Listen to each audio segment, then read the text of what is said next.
Es una gran alegría poder saludarte en el nombre de Cristo Jesús. Te doy la bienvenida al canal En Defensa de la Fe y a este video que contiene el repaso comentario día por día de la lección número 2, titulada Sin descanso y rebeldes.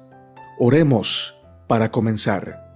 Padre nuestro que estás en el cielo, santificado sea tu nombre. Gracias, Señor, te damos por la vida, por la salud, por tu abrazo constante. Gracias porque tú eres nuestro sanador, nuestro redentor, nuestro restaurador. Bendice a cada hermano y hermana que escuchan este mensaje. Dales el privilegio de saberse amados por ti y mantener constantemente una actitud de fidelidad y gratitud. Que tu Espíritu Santo nos guíe a toda la verdad mientras estudiamos tu palabra. Oramos en el nombre de Jesús. Amén, Señor. Texto para memorizar. Y estas cosas les acontecieron como ejemplo, y están escritas para amonestarnos a nosotros, a quienes han alcanzado los fines de los siglos. Primera de Corintios 10:11. Las obras de la carne se hacen fuertes con la práctica. Por ello, siempre debemos evitarlas, arrancarlas de raíz por la gracia del Señor. Dios registró a través de los profetas todas las malas decisiones de Israel para que nosotros pudiéramos conocerlas y no seguir ese ejemplo. Lo triste del asunto es que, conociendo esa historia, muchos no solo la repetimos, sino que la magnificamos, haciendo lo mismo y peor que ellos. Es imposible manifestar o vivir en rebelión si estamos descansando en Cristo Jesús y su palabra, teniendo una vida devocional sólida que se ancla en la revelación que Dios hace de sí mismo, en la oración, en la alabanza constante a su nombre y en el compartir el mensaje con otras personas. Pero también es imposible vivir en santidad si abandonamos la oración, si abandonamos la palabra del Señor, si voluntariamente decidimos vivir quejándonos en vez de alabar al Señor, y si evitamos compartir lo que hemos aprendido de Cristo con otras personas. El pueblo de Israel vivió en rebelión contra Dios precisamente porque siempre elegían quejarse, abandonar la oración y olvidarse de la constante misericordia del Señor. La inspiración nos dice lo siguiente: la historia de la vida de Israel en el desierto fue registrada en beneficio del Israel de Dios hasta la consumación de los siglos. El relato de la forma como trató Dios a los peregrinos mientras iban de un lugar a otro, mientras pasaban hambre, sufrían sed y cansancio, y en las sorprendentes manifestaciones de su poder para auxiliarlos, está lleno de amonestaciones para su pueblo de la actualidad. Los diversos incidentes por los que pasaron los hebreos constituyeron una escuela donde se prepararon para actuar en su prometido hogar de Canaán. Dios quiere que su pueblo repase ahora, con corazón humilde y espíritu abierto, las pruebas por las cuales pasó el antiguo Israel, a fin de que pueda recibir instrucción y prepararse para la Canaán celestial. Matutina cada día con Dios, página 75. Domingo 4 de julio. Agitación en el desierto. Dios siempre es fiel. Siempre hace provisión abundante para cada una de las circunstancias por las que tengan que atravesar sus hijos. siempre nos fortalece para que podamos estar a la altura de sus deseos para nosotros. Por otro lado, según lo vemos en la historia de su pueblo, registrada en su palabra y más cercano aún en la historia nuestra, que la humanidad no es fiel, no agradece la gran provisión del Señor y rechaza casi que constantemente la fuerza que Dios le ofrece para que pueda vivir a la altura del llamado de Dios. Como resultado de esto, vemos al pueblo de Dios debilitado, desunido, quejumbroso, desalentado y en la apostasía. Esto le sucedió precisamente al pueblo de Israel a un año o a más de un año de haber salido de Egipto. Miremos lo que nos cuenta la palabra del Señor. Números 11, 1 al 4 dice: Aconteció que el pueblo se quejó a oídos de Jehová, y lo oyó Jehová, y ardió su ira, y se encendió en ellos fuego de Jehová, y consumió uno de los extremos del campamento. Entonces el pueblo clamó a Moisés, y Moisés oró a Jehová, y el fuego se extinguió. Y llamó aquel lugar Tabera, porque el fuego de Jehová se encendió en ellos. Y la gente extranjera que se mezcló con ellos tuvo un vivo deseo, y los hijos de Israel también volvieron a llorar, y dijeron: ¿Quién nos diera a comer carne? Las quejas son alabanzas al diablo. Así lo dice la inspiración. La voz es un órgano maravilloso, es una maravillosa bendición. Usémosla plenamente en favor de Cristo, y no alabemos al diablo con quejas por lo dificultoso del camino al cielo. Demos al mundo un ejemplo viviente de la belleza que hay en la religión y en Jesucristo por medio de las ofrendas que presentamos ante Dios y hablando de su bondad y de su poder. Si usted siente la disposición a murmurar, déjela morir antes de darle expresión. Discipline su voz y lengua, y entonces, cuando abra los ojos por la mañana, sea su primer pensamiento: agradezco al Señor, Él me ha cuidado durante la noche. Te agradezco, Jesucristo, por la paz que hay en mi corazón, y de mañana al mediodía y de noche tenga una ofrenda de gratitud. Subirá delante de Dios como un dulce perfume. Reflejemos a Jesús, capítulo 28 de septiembre. Rebosen de alabanza y agradecimiento. Primeros 2 párrafos. Así como la gratitud es la manifestación interna y externa de sabernos amados y protegidos y guiados por nuestro Dios, las quejas y la murmuración son la manifestación interna y externa de nuestra falta de reconocimiento a la constante misericordia de Dios. Israel se estaba quejando por falta de carne. El apetito era tan importante para ellos que prefirieron quejarse por la falta de carne que exaltar, alabar, agradecer y bendecir el nombre de Dios, que los había librado de tanta angustia, maltrato e injusticia que padecían bajo la esclavitud de Egipto. La falta de gratitud convierte el corazón en una especie de bodega oscura, desordenada y vacía del bien, pero llena de quejas, murmuración, insatisfacción y pecaminosidad.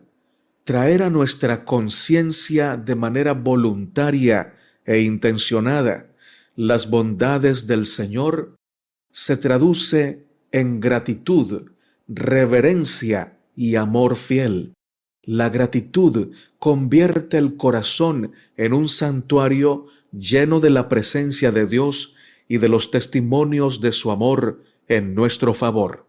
El espíritu de profecía nos dice: El pueblo de Dios debiera en la actualidad recordar con gratitud las diversas formas en que Él los ha sacado del mundo, de las tinieblas del error, a la preciosa luz de la verdad. Con gratitud debiéramos considerar las sendas antiguas y refrigerar nuestra alma con el recuerdo de la bondad amante de nuestro generoso benefactor. Matutina a fin de conocerle. Viernes 9 de abril. Agua para el sediento. Último párrafo. Lunes 5 de julio. Es contagioso. Números 12, 1 al 3 nos dice: María y Aarón hablaron contra Moisés a causa de la mujer cusita que había tomado, porque él había tomado mujer cusita, y dijeron: ¿solamente por Dios ha hablado Jehová? ¿No ha hablado también por nosotros? Y lo oyó Jehová.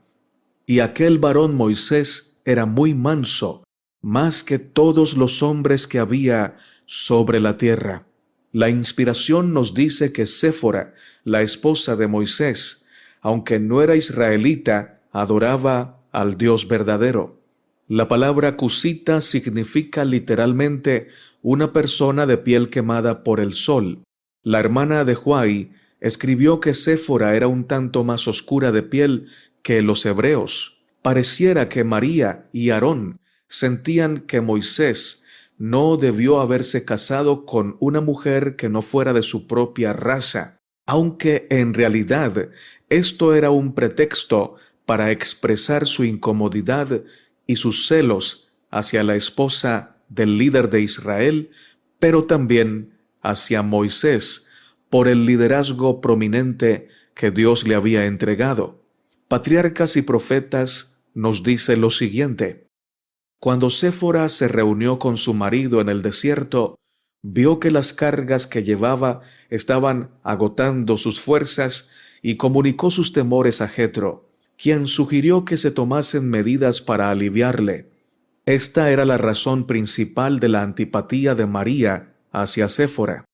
Herida por el supuesto desdén infligido a ella y a Aarón, y considerando a la esposa de Moisés como causante de la situación, concluyó que la influencia de ella le había impedido a Moisés que los consultara como lo había hecho antes.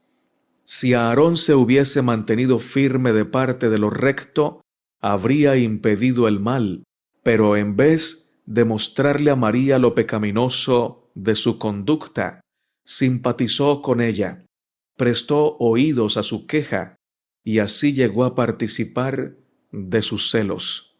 Patriarcas y Profetas, capítulo 33, titulado Del Sinaí a Cades.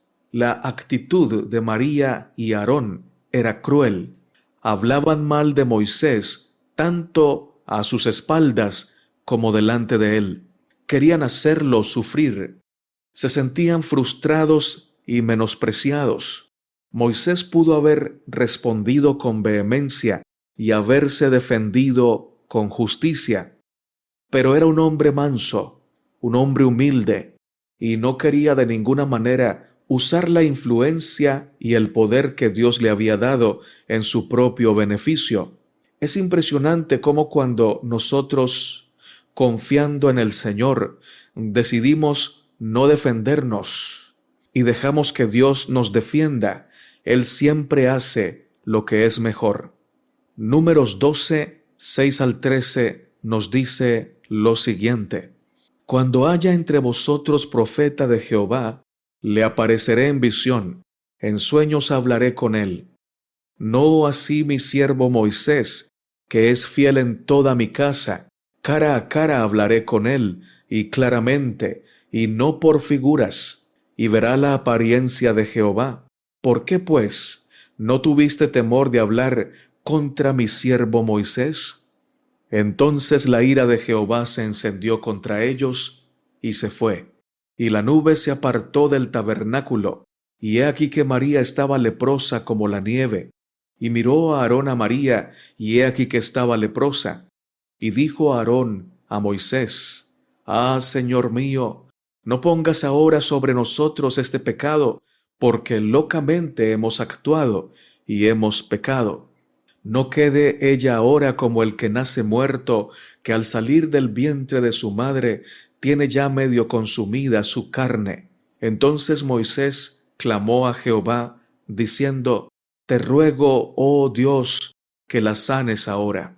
El trato que Dios le dio a María no debe ser cuestionado por ningún mortal. Preguntas tales como ¿por qué castigó a María con lepra y no lo hizo así con Aarón? Deben ser rendidas a los pies del Señor.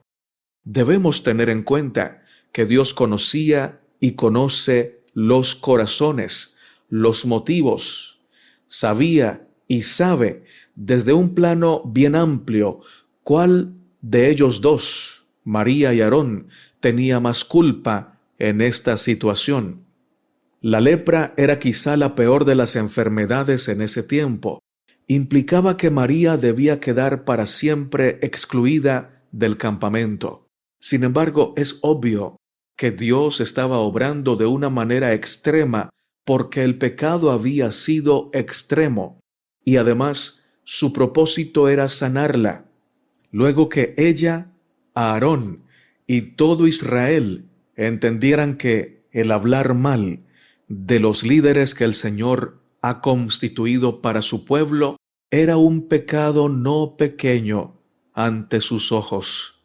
Así como la lepra es peligrosa en extremo y contagiosa en extremo, el chisme, la crítica, la murmuración contra Dios, contra sus siervos y contra nuestro prójimo es altamente contagiosa y dañina. María, Aarón y todo Israel debían huir de la murmuración como huían de la lepra. El espíritu de profecía nos dice: no debemos considerar como cosa baladí el hablar mal de los demás, ni constituirnos nosotros mismos en jueces de sus motivos o acciones. El que murmura del hermano y juzga a su hermano, este tal murmura de la ley y juzga a la ley. Pero si tú juzgas a la ley, no eres guardador de la ley, sino juez. Santiago 4:11. Solo hay un juez, el cual también aclarará lo oculto de las tinieblas y manifestará los intentos de los corazones. Primera de Corintios 4:5. Y todo el que se encargue de juzgar y condenar a sus semejantes usurpa la prerrogativa del Creador. La Biblia nos enseña en forma especial que prestemos cuidado a no acusar precipitadamente a los llamados por Dios para que actúen como sus embajadores. El apóstol Pedro, al describir una clase de pecadores empedernidos, los llama atrevidos, contumaces, que no temen decir mal de las potestades superiores, como quiera que los mismos ángeles, que son mayores en fuerza y en potencia, no pronuncian juicio de maldición contra ellas delante del Señor. Segunda de Pedro 2:10 y 11. Y Pablo, en sus instrucciones dadas a los que dirigen las iglesias, dice: contra el anciano no recibas acusación, sino con 2 o 3 testigos. Primera de Timoteo 5:9. El que impuso a ciertos hombres la pesada carga de ser dirigentes y maestros de su pueblo, hará a éste responsable de la manera en que trate a sus siervos.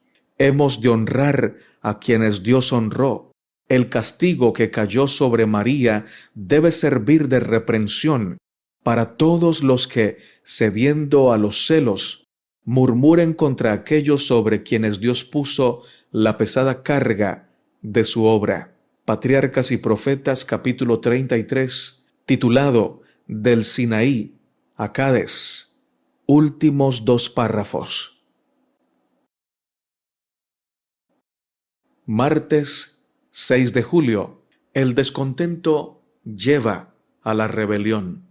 Números 13, 31 al 33 nos dice lo siguiente: Mas los varones que subieron con él dijeron: No podremos subir contra aquel pueblo, porque es más fuerte que nosotros. Y hablaron mal entre los hijos de Israel de la tierra que habían reconocido, diciendo: La tierra por donde pasamos para reconocerla es tierra que traga a sus moradores, y todo el pueblo que vimos en medio de ella son hombres de grande estatura. También vimos allí gigantes, hijos de Anac, raza de los gigantes, y éramos nosotros a nuestro parecer como langostas, y así les parecíamos a ellos. La palabra descontento hace referencia a la actitud de enojo ante una situación que no nos agrada. Generalmente, estas situaciones se dan cuando tenemos puesta nuestra mirada lejos del objetivo principal que Dios nos propone. Por ejemplo, Israel en este pasaje tenía promesas de Dios. Dios les había prometido que estaría con ellos, que subieran a conquistar la tierra, pero la mayoría de los israelitas decidieron creerle a los 10 de los 12 espías que subieron a reconocer la tierra. Caleb y Josué dijeron la verdad completa: Dios está con nosotros. La tierra da frutos saludables y grandemente bendecidos. Fluye leche y miel. Y esta frase, que fluye leche y miel, significa que era una tierra próspera, de alimento real, no solamente de beneficio para el cuerpo, la mente y el espíritu, sino también agradable al paladar. Era una tierra de prosperidad y de bendición en todos los aspectos. Así que Caleb y Josué dijeron al pueblo: subamos y conquistemos en el nombre del Señor. Pero los otros espías se fijaron en lo bueno, pero con la diferencia que se olvidaron que el Dios Todopoderoso estaba con ellos y les prometía sin duda alguna que los iba a ayudar a conquistar la tierra.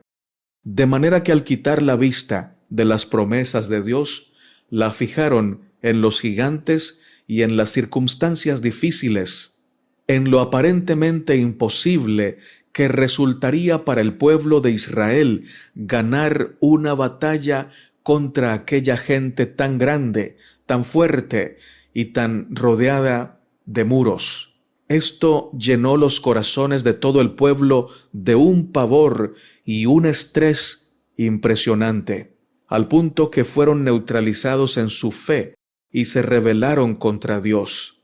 Tanta fue la rebelión en ese día que los 10 espías sugirieron a todo el pueblo que apedrearan a Moisés, a Josué y a Caleb. Cuando hay descontento y nos dejamos llenar de razones carnales, la mentira prevalece a tanto nivel que nos levantamos contra los que predican la verdad. Esto es impresionante.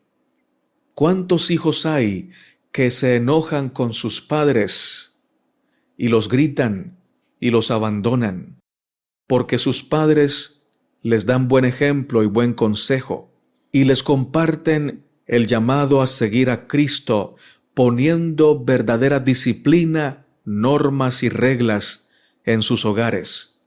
¿Cuántas esposas y esposos sufren por causa de su fe y de su testimonio por Cristo Jesús, bajo la injusticia y el maltrato de su cónyuge? ¿Cuántos jóvenes son abandonados, maltratados y burlados por sus amigos porque deciden vivir para gloria de Dios? Mucho ánimo, mi hermano y mi hermana, porque si sufres por causa de ser fiel al Señor, eres bienaventurado y bienaventurada en su nombre.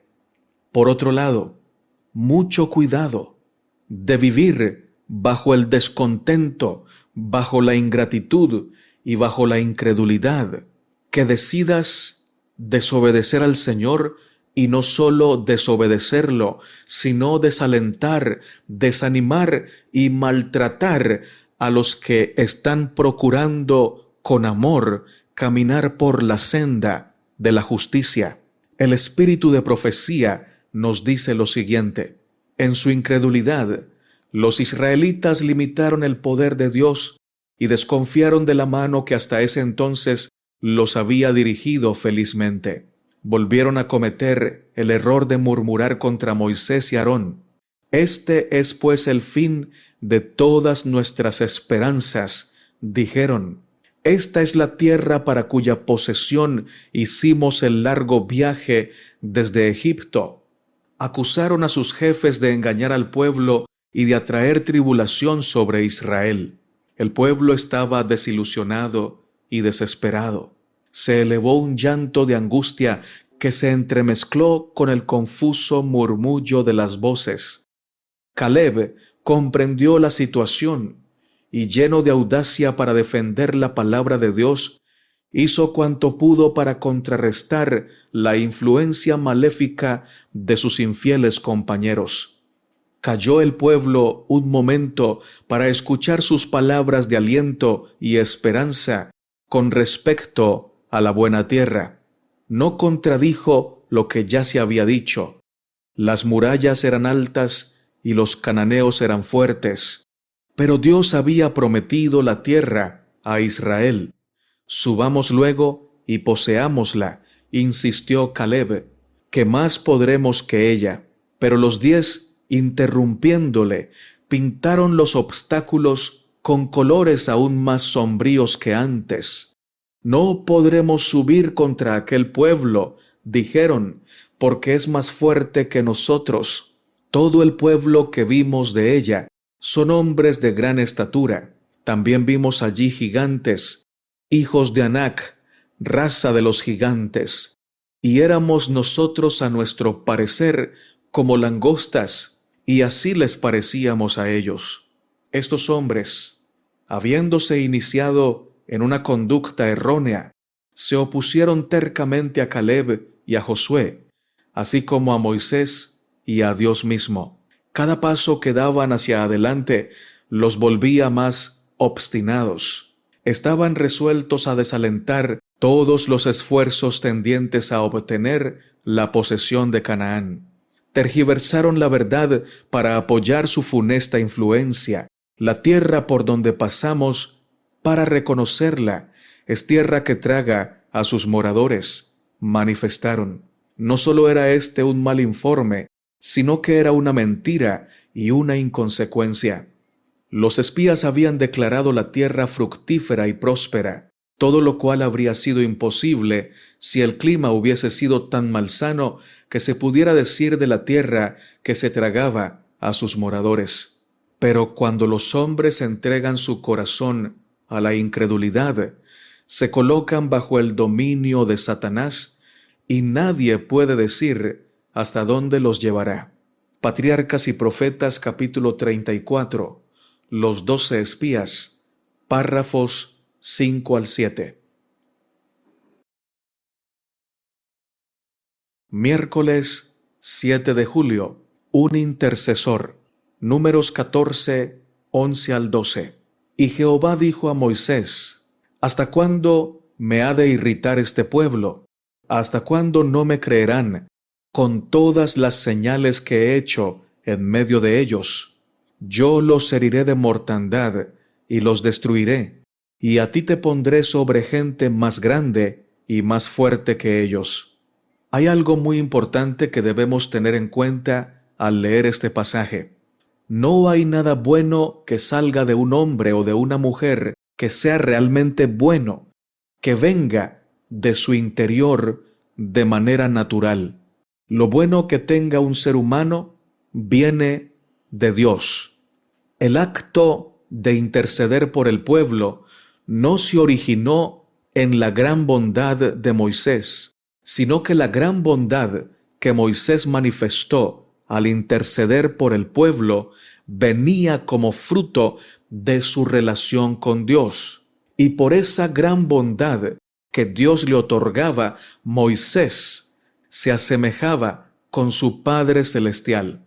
Dios propiciaba esta circunstancia para mostrarnos a nosotros el carácter de su Hijo en la vida de Moisés. De manera que si alguien creía antes, cuando leía este pasaje, que Dios no quería perdonar al pueblo y que por el ruego de Moisés Dios cambió de opinión, debe replantearse ese concepto. Dios estaba hablando en justicia y puso en el corazón de Moisés que clamara con misericordia por el pueblo. La oración de intercesión de Moisés estaba siendo inspirada por Dios mismo. Es Dios que clamaba por la redención de su pueblo y lo hacía a través de Moisés como su instrumento. Es lo mismo en el caso de la muerte de Cristo en la cruz.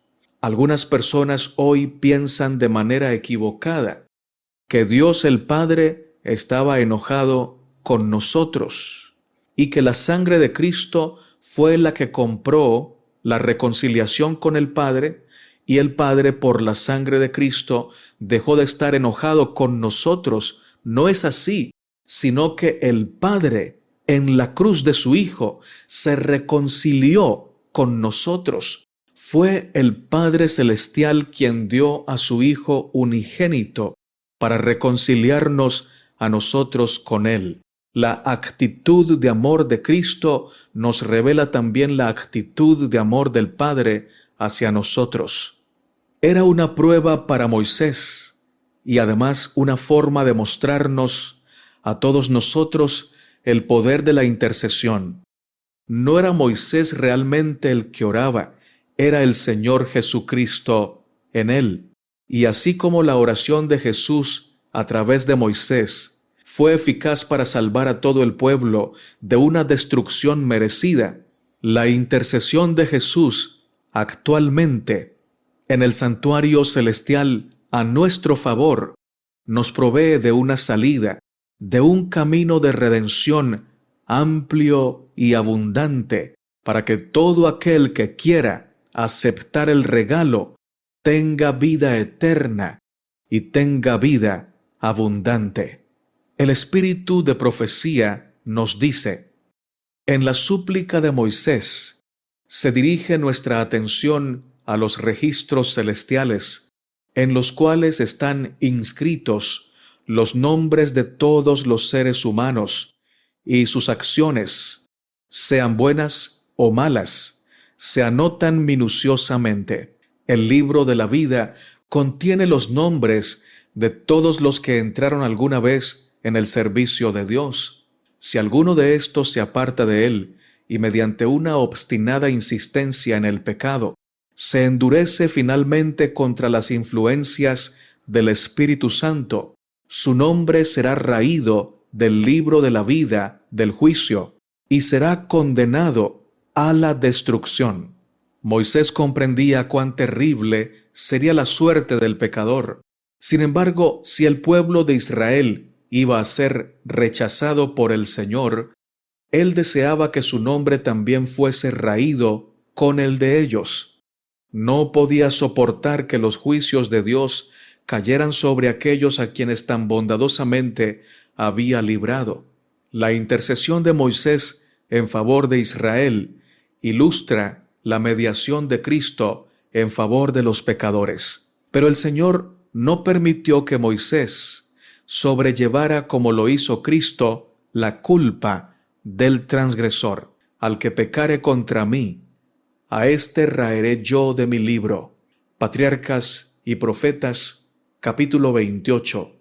La idolatría en el Sinaí. Lección para el día jueves, 8 de julio. Fe versus presunción. La fe es un don de Dios, en el cual el ser humano recibe la confianza y la seguridad de que Dios cumple sus promesas, y por ello es digno de recibir nuestro amor, adoración y obediencia. La presunción. Esta palabra hace referencia a la falsificación de la fe.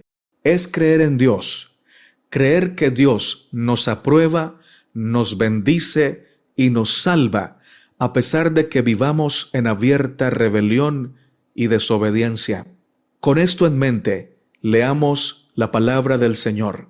Primera de Corintios 10, 1 al 6, dice lo siguiente: Porque no quiero, hermanos, que ignoréis que nuestros padres todos estuvieron bajo la nube, y todos pasaron el mar, y todos en Moisés fueron bautizados en la nube y en el mar, y todos comieron el mismo alimento espiritual, y todos bebieron la misma bebida espiritual, porque bebían de la roca espiritual que los seguía, y la roca era Cristo. Pero de los más de ellos no se agradó Dios, por lo cual quedaron postrados en el desierto. Mas estas cosas sucedieron como ejemplos para nosotros, para que no codiciemos cosas malas como ellos codiciaron. El problema grave del pueblo de Israel, según lo vemos en la palabra del Señor, es que buscaron la felicidad donde no la podían encontrar, la paz lejos de Dios y el gozo en una fuente equivocada. Se dejaron seducir por las falacias, las mentiras, las sutilezas y los engaños del enemigo. Todo el pueblo pudo beber de la fuente eterna. Todos pudieron ser saciados por el alimento espiritual, pero se negaron a hacerlo constantemente porque se entregaron a la idolatría, a la vanidad de este mundo, y como resultado quedaron postrados en el desierto. Números 14, 39 al 44 nos dice: Y Moisés dijo estas cosas a todos los hijos de Israel, y el pueblo se enlutó mucho, y se levantaron por la mañana, y subieron a la cumbre del monte, diciendo: Henos aquí para subir al lugar del cual ha hablado Jehová, porque hemos pecado. Y dijo Moisés: ¿Por qué quebrantáis el mandamiento de Jehová? Esto tampoco os saldrá bien. No subáis, porque Jehová no está en medio de vosotros. No seáis heridos delante de vuestros enemigos, porque el amalecita y el cananeo están allí delante de vosotros, y caeréis a espada, pues por cuanto os habéis negado a seguir a Jehová, por eso no estará Jehová con vosotros. Sin embargo, se obstinaron en subir a la cima del monte. Notemos la diferencia entre la fe y la presunción. Cuando Dios les dijo que subieran a conquistar la tierra, ellos prefirieron basarse en las razones negativas que los 10 espías comunicaron al pueblo. Exageraron el informe diciendo que la tierra era tan terrible que tragaba a sus habitantes, y que habían allí gigantes tan grandes que ellos parecían langostas delante de estas personas. En esta ocasión fueron llamados a ejercer la fe, a avanzar firmes, a conquistar la tierra. La fe verdadera se hubiera manifestado si ellos hubieran obedecido a Dios, sin importar las circunstancias adversas que parecían decir que era imposible realizar lo que Dios les mandaba. Pero no quisieron obrar en fe, y más bien decidieron levantarse en rebelión contra Dios. Y los 2 espías que tenían su confianza puesta en las promesas de Dios. Es decir, la gente decidió creerle a las circunstancias, creerle a las razones negativas que daban los 10 espías, y levantarse contra Caleb, contra Josué, contra Moisés y contra Aarón. Ya en la segunda ocasión, cuando Moisés les dijo que, por no haber hecho la voluntad de Dios, esa generación no entraría en la tierra prometida, justo allí se decidieron a ir a conquistar la tierra. Sin embargo, Dios les dijo a través de Moisés que no lo hicieran, porque Él ya no estaría con ellos. No porque Dios fuera un Dios de caprichos que solo nos acompaña cuando a Él le parece bien. Es cierto, Dios nos acompaña cuando a Él le parece bien, pero esto no obedece a un capricho por parte suya, sino a que Él conoce el momento exacto en que debe obrar y cuando no debe obrar, y además conoce las motivaciones de nuestros corazones. Dios sabía que el espíritu que movía a estas personas no era correcto, ni era fruto de la fe o de la humildad, sino un espíritu lleno de revancha, de egoísmo y de rebelión. No querían hacer la voluntad de Dios, sino esquivar las consecuencias de sus pecados y de sus malas decisiones. Esa es la presunción. Decidieron subir en nombre de Dios a conquistar lo inconquistable, aparentando que creían en Dios plenamente, cuando sabían que ya Dios les decía que no subieran. Moisés les dijo: no vayan porque Dios no los ha mandado. Y ellos dijeron: sí iremos y conquistaremos. Eso es presunción, y la presunción es la fe del diablo, la fe falsificada. Es querer hacer lo que Dios no nos ha mandado y pretender que Dios se agrade en lo que estamos haciendo.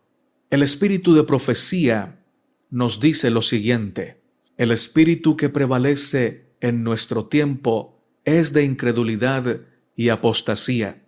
Es un espíritu que se cree iluminado por el conocimiento de la verdad, cuando no es sino la más ciega presunción. Se exaltan las teorías humanas y se les hace reemplazar a Dios y a su ley. Satanás tienta a los hombres y mujeres a desobedecer al prometerles que en la desobediencia hallarán una libertad que los hará como dioses. Se manifiesta un espíritu de oposición a la sencilla palabra de Dios, un ensalzamiento idólatra de la sabiduría humana sobre la revelación divina. Los hombres permiten que sus mentes se llenen a tal punto de oscuridad y confusión por la conformidad con las costumbres e influencias humanas, que parecen haber perdido toda facultad de discriminar entre la luz y las tinieblas, entre la verdad y el error. Profetas y Reyes, páginas 132 y 133. Lección para el día viernes 9 de julio, para estudiar y meditar. La fe verdadera demanda la bendición prometida y se aferra a ella antes de saberla realizada y de sentirla. Debemos elevar nuestras peticiones al lugar santísimo con una fe que dé por recibidos los prometidos beneficios y los considere ya suyos. Hemos de creer, pues, que recibiremos la bendición, porque nuestra fe ya se apropió de ella y, según la palabra, es nuestra. Por tanto, os digo que todo lo que pidiereis orando, creed que lo recibiréis y os vendrá. Marcos 11:24. Esto es fe sincera y pura, creer que recibiréis la bendición aún antes de recibirla en realidad. Pero muchos suponen que no pueden tener fe a menos que sientan el poder del Espíritu. Los tales confunden la fe con la bendición que nos llega por medio de ella. Precisamente el tiempo más apropiado para ejercer fe es cuando nos sentimos privados del Espíritu, cuando parecen asentarse densas nubes sobre la mente. Se debe dejar que la fe viva atraviese las tinieblas y disipe las nubes. La fe verdadera se apoya en las promesas contenidas en la palabra de Dios, y únicamente quienes obedezcan a esta palabra pueden pretender que se cumplan sus gloriosas promesas. ¿Nos atrevemos a deshonrar a Dios imaginando que no responderá las súplicas de sus hijos? El Espíritu Santo, su representante, es la mayor de todas sus dádivas. Todas las buenas dádivas quedan abarcadas en esta. El Creador mismo no pide darnos cosa alguna que sea mejor ni mayor. Cuando suplicamos al Señor que se compadezca de nosotros en nuestras aflicciones y que nos guíe mediante su Espíritu Santo, no desoirá nuestra petición. Libro La Maravillosa Gracia. Capítulo Recibido solo por la fe. Muchísimas gracias por quedarte hasta el final de este mensaje. Vamos a orar para terminar pidiendo la bendición del Señor. Dios de Abraham, de Isaac y de Israel, cuán grande es tu nombre en toda la tierra. Gracias por reprendernos a través de la palabra. Gracias por mostrarnos las fallas de tu pueblo en el Antiguo Testamento y nuestras fallas en este tiempo. Perdónanos todas las veces que te hemos deshonrado por nuestra incredulidad, nuestra ingratitud, nuestras quejas, críticas y murmuración. Perdónanos por no descansar completamente en Cristo. Te suplicamos que nos restaures, que nos des un nuevo corazón, que te ame, que te sirva y que te siga por donde quiera que va Jesús. Por favor, sana a los enfermos de tu pueblo. Tú los conoces. Sabes de sus tristezas, de sus miedos, de la soledad que experimentan. Por favor, abre sus ojos y sus corazones para que sepan que tú los estás sanando física y espiritualmente y que los acompañas y no los dejas solos. Bendice también a nuestros hijos, a nuestras iglesias, a nuestros pastores, a nuestro cónyuge, a los predicadores y misioneros que trabajan incansablemente en todo lugar, llevando tu luz a cada rincón de esta tierra. Gracias, oh Señor, por amarnos, por abrazarnos, por escuchar esta oración y por responderla en el nombre de Jesús. Amén. Si este mensaje te ha bendecido, te invito a compartirlo con las personas que Dios ponga en tu corazón. Te invito a darle me gusta a este video, a suscribirte al canal en Defensa de la Fe y a dejarnos tus amables comentarios. Recuerda que eres muy amado y muy amada por el Señor. Maranata, Cristo viene pronto.